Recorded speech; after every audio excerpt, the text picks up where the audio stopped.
I'm Julian Robinson. I'm 38 years old, and I'm a management consultant. I'm Dana Williams. I'm 29 years old, and I'm a teacher. I'm Douglas Lindo. I'm 39 years old, and I am a lecturer and an entrepreneur.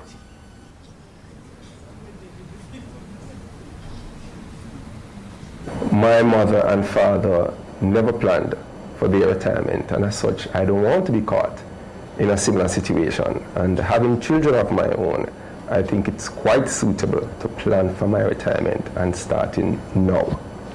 It's not very easy to find young persons talking about retirement planning, and I've seen several persons who didn't, and as a result they end up trying to make sure that they catch up. My parents were one of them who I believe allowed me, if you will, to do it, because they spoke about how important it is based on where they're at now, and I decided it's something I'll have to do. Not just that, but I want to maintain the type of lifestyle I have, if not maintain, to make it better. And what the cost of living today certainly will not be the same in a few years from now. So that's my main reason for wanting to make sure that my days are planned ahead of me. And not just that, but also the longer time you have to plan for something, the better it is in the long run. I started to think about my retirement because I'm not in a job which will provide for my retirement. So I looked at different options, and I decided that I needed to start my own retirement plan so that 20, 30, 40 years from now, I'm in a position where I can retire comfortably. Well, at the end of the day, once you start working, you realize you're not that young, and you're going to have to be independent and provide for yourself now. So the sooner you start planning, the better it is for you. I certainly don't want the pressure at an older age to be thinking about the money that I'll need for retirement. Well, I think from a very early age, you don't really define that word pension. What you really think about is retiring as early as you can to have as many choices as you can. And from as far back as high school, I wanted to have the choice to do more of what I wanted to do as opposed to what I had to do. So it was about making the decisions from then to put what needed to be put in place to get that done.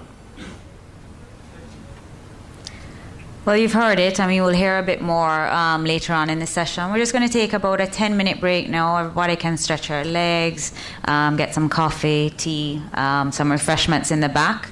And then we'll hear from St. Elmo, which I'm sure, again, will be, as the other presentations have been, very informative.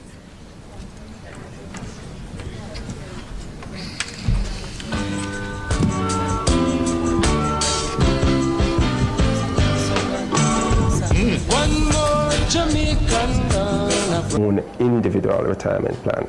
The individual plan allows me flexibility. I'm able to determine how much I'm able to pay out annually or monthly. And it was ideal for my situation, so I decided to make sure it fits how I'm able to spend.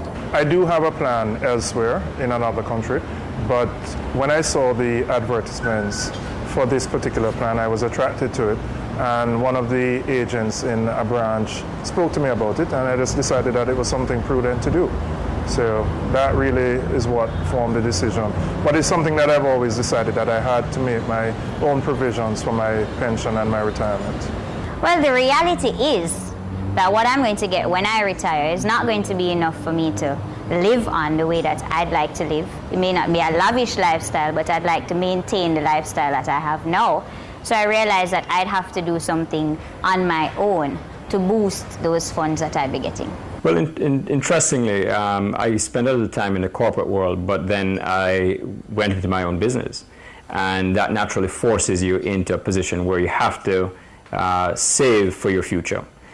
So it married really very well with my initial leaning to be a net saver, to organize myself to plan for my future. So my entrepreneurial interests have really inspired my discipline to save for a pension and a secure future.